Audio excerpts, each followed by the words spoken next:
I wasn't sure if I was going to post this video, but I did want to say that true crime is more than just a typical murder mystery. Like, all types of crime can hurt people in many ways. Even white-collar crime, which, even though is non-violent, since it includes things like identity theft, it can ruin a person's life financially and emotionally. And one other crime that doesn't get talked about enough, I think, is workplace negligence. Workplace deaths are so tragic, especially when they result from a company not properly having safety procedures or just ignoring the problem even though it's been brought up multiple times. Unfortunately, I have a personal story that shows how shady a lot of these manufacturing jobs can be and how often it's the worker who pays the price while the company can just continue on without a care in the world. They might get a meager fine, but, if the company's making $50 million a year or so, what's a stupid fine gonna do? I worked at this company from around 2015 to the end of 2016. The accident happened in 2017 after I had left, but I still knew a lot of people from this company, so when I heard about it, it was really tragic and it felt personal to me. But before we begin, I should probably explain a few things. Injection molding is a manufacturing process that takes raw material, mostly plastic, and presses it into a metal mold that creates a part. It's hot, it's dirty, it smells real bad, the machines are loud, and it's extremely dangerous. The mold itself is a solid block of metal. The average weight of one mold, even for just a small part, is around 500 pounds. This picture doesn't really kind of perceive the image of it being 500 pounds, but just imagine if something like that were to fall on your foot. Even with steel-toed boots, your foot would still be a goner. Or maybe your head. Things would not go well for you. And even if you survive that, you would most surely have problems for the rest of your life.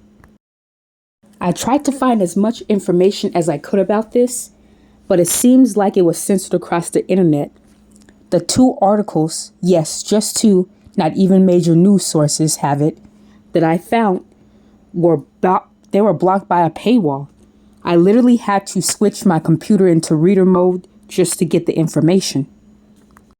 The incident happened shortly after shift change when day shift went home, and employee Acheni was found unresponsive on the floor with blood coming from his head. According to some of the employees who were there at the time, they heard a loud bang, and then one of the employees who was a material handler went to check on him. Acheni was rushed to the hospital, but sadly he succumbed to his wounds 2 days later on June the 2nd. It was revealed that in the middle of switching out one mold for another, somehow the mold itself came loose and it fell on top of his head. An investigation occurred and it found out that the company had several violations. One of them being the shelving to store the heavy molds did not have the bolts properly inserted, meaning that they put over 48 employees in danger of being crushed to death. Some more violations included not properly storing materials and that they were blocking the exit doors. So if there was ever a fire, a chemical spill, or hazardous gas, the employees wouldn't be able to have multiple escape routes. A huge penalty was that the company did not immediately move, store, or dismantle the objects that were involved in the accident until they could be further inspected or cleared by the investigation team. The company also did not have any type of ladder safety training, although since this was not considered a serious offense, so I believe they did not get a fine for that. Another huge thing was that the company used something called regrind. Basically, if a part comes out bad from the mold, they would just take the material and regrind it to use it again, and that's not really considered a good thing. Because due to the high heat that the material was exposed to, it can weaken the resin over time, and thus the strength of the part is weaker than just using brand new material. Of course, the operations manager simply said that the parts that they create are just for interior decoration of the airplane and thus have no bearing on the total quality of the aircraft. It should be noted that after this incident, a lot of managers and supervisors were either fired or voluntarily left. In total, the company was only fined around $8,100.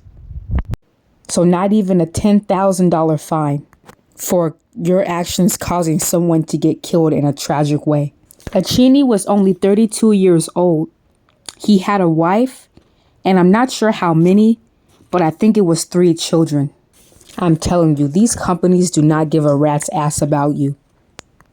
As you can see, a worker's life is not even worth $10,000 to them. What's even more messed up is that he had a couple family members working at the same job, and they tried to make a memorial for him, but the managers and their lack of empathy, they told them they had to remove it the next day. We have got to start holding these companies more accountable. Like, if a worker dies on the job and it is for sure the company's fault, they should be required to pay for the employee's funeral, all costs. Instead, all the company has to do is pay a stupid small fine, and then they'll end up firing whoever was in charge at that time to take the fall. So as usual, the workers get the shit end of the stick, while the company just gets to do whatever they want. And the company doesn't care about you. They just care that you do the job, and the moment you're not useful to them, they'll fire you. Maybe things will change in the future, but as of right now, me making this video, every single state in the United States, except for Montana, is a right-to-work state. That means that they can basically fire you for any reason, as long as it's not discrimination. But, if they want to fire you for discrimination, they could just make up a reason to get rid of you.